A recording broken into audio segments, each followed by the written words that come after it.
Guys, మనం చిన్నప్పటి నుండి ఈ గ్రిగోరియన్ క్యాలెండర్ని వాడుతూ ఉంటాం. అయితే దీనికి మించిన ఒక ఆస్ట్రోనామికల్ క్యాలెండర్ అంటే సూర్యుడు, చంద్రుడు, నక్షత్రాలు, గ్రహాలని బేస్ చేసుకుని డిజైన్ చేసిన క్యాలెండర్, అదే మన హిందూ వేదిక్ క్యాలెండర్ గురించి ఈ వీడియోలో పూర్తిగా తెలుసుకుందాం. ముందుగా హిందూ వేదిక్ క్యాలెండర్లో మాసాలు అంటే ఏంటో తెలుసుకుందాం. ఎర్త్కి సన్కి మధ్యలో మూన్ ఉన్నప్పుడు మనకి అమావాస్య అనేది జరుగుతుంది. అక్కడి నుండి మూన్ మన ఎర్త్ చుట్టూ రొటేట్ అవుతూ రైట్ సైడ్ వెళ్ళినప్పుడు మనకి పౌర్ణమి అనేది జరుగుతుంది. అక్కడి నుండి మూన్ మళ్ళీ అమావాస్యకి వస్తుంది. ఈ కంప్లీట్ సర్కిల్ని మాసం అంటాం.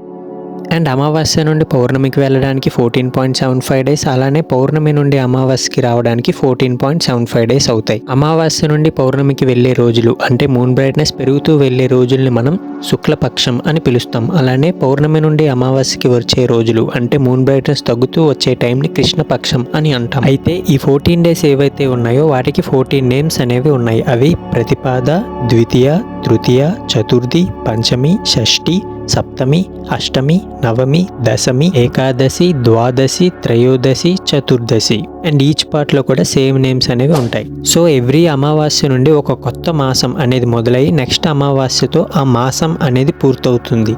ఇలా మనకి 12 మాసాలు అనేవి ఏర్పడ్డాయి. అయితే ఈ 12 మాసాలకి పేర్లు ఎలా పెట్టారు అనేది ఇప్పుడు తెలుసుకుందాం.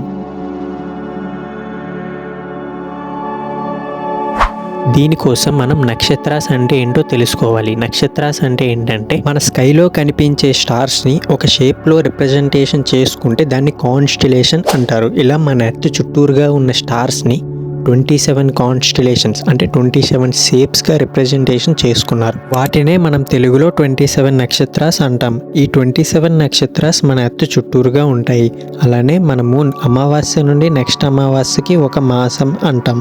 ఈ నక్షత్రాల పేర్లే ఆ మాసాలకి పెట్టుకున్నారు. ఎలా అంటే ప్రతి అమావాస్య తరువాత మనకి పౌర్ణమి అనేది జరుగుతుంది. ఆ పౌర్ణమి రోజు మన ఎర్త్ పాయింట్ ఆఫ్ వ్యూలో మూన్ ఏ నక్షత్రంలో ఉందో ఆ కంప్లీట్ మాసానికి ఆ నక్షత్రం పేరుని పెట్టుకున్నారు.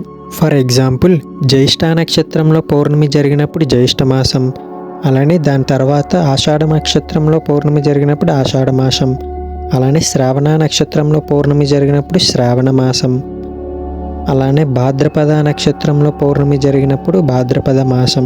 ఈ విధంగా 12 మాసాలకి ఆ మాసంలో వచ్చే పౌర్ణమి రోజు ఏ నక్షత్రంలో జరుగుతుందో ఆ నక్షత్రం పేరును పెట్టుకున్నారు. ఇప్పుడు మాఘ నక్షత్రంలో పౌర్ణమి జరుగుతుంది కాబట్టి మాఘమాసం.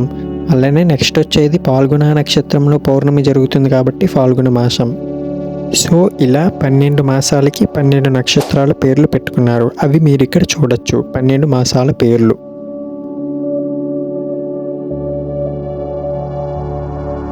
Thank you for watching.